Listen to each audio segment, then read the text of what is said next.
Štai žmonės, žiūrėkit, taip gyvena tas, kuris pradangino 4, atrodo tiek pagal paskutinę versiją, jūsų ir ne tik jūsų milijardus.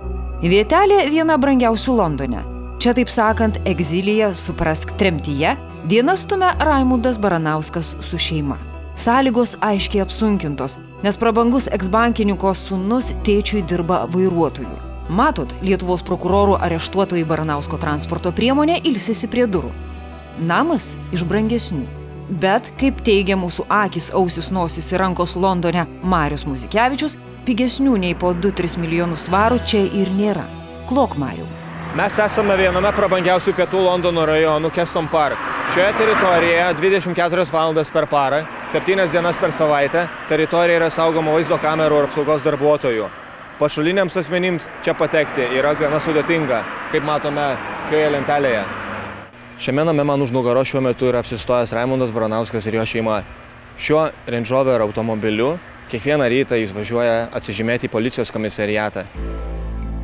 Gyvenimo mūšį pralaimėjęs, bet vis dar besitikintis laimėti karą, Raimundas Baranauskas neturi daug laisvo laiko. Teismas per 3 mėnesius turi apsispręsti dėl jo ir kito Maybachų, Ferrarių ir krokodilo odos vertintojo Ruso Antonovo išdavimo Lietuvai. Tada vyrukų gyvenamoji erdvė susiaurėtų iki istorinės Lukiškių celės. Bet kol kas tapu per parkelį ir kas ten gyvena už kelių šimtų metrų nuo rusiškus pinigus tariamai praplovusio bankininko, ogi pati Margaret Thatcher. Kas nežino, tai tokia arši istorinė Britų premjerė.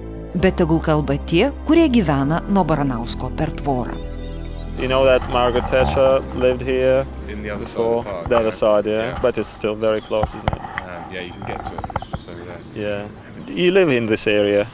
Yes, well, I live on the road and he lives just around the corner. Yeah. Can you say something about this area? Is it expensive area to live? Is it? Yeah, it is expensive, and you kind of pay for the park. You know, the same house outside of the park, it costs a lot less. Kaip jau minėjau, brangiau tai 4-5 milijonai svarų. Priminsiu, kad už svarą Lietuvoje vis dar duoda 4 litus. Taigi nameliai čia po 16-20 milijonų litų. But is it safe area? Is it considered posh area? Now, yeah, a few years ago there were some burglaries, obviously, because it's a nice area. But now it's very safe. We've got security guards and lots of cameras, so... Tačiau snoro indėlininkus, snoro obligacijų nelaimingus pirkėjus, pagaliau tiesiog tuos, kurie snorui patikėjo saugoti savo gyvenimo santaupas, galimai apvogusio Baranausko saugų ir brangų gyvenimą Keston Parke trikdo prievolė kasdien, neišskiriant savaitgalių, žymėtis policijos nuovadoje. O dabar į ataką. Labas rytas, TV3 televizija. Gal galite pakomentuoti kažką? Pone Baranauskai, kaip manote, ar Lietuvoje sulauksite teisingumo teismo? Kodėl persigalvote grįžti į Lietuvą?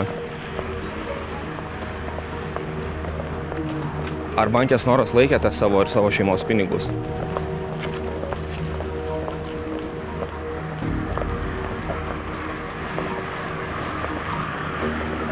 Ar jūsų šeima patirs didelių finansinių nuostolių dėl šios istorijos Lietuvoje? Pone Baranauskai, kodėl nekalbate, kaip tiek žmonių laukia jūsų atsakymo Lietuvoje? Nekomentuosiu nieko, taip?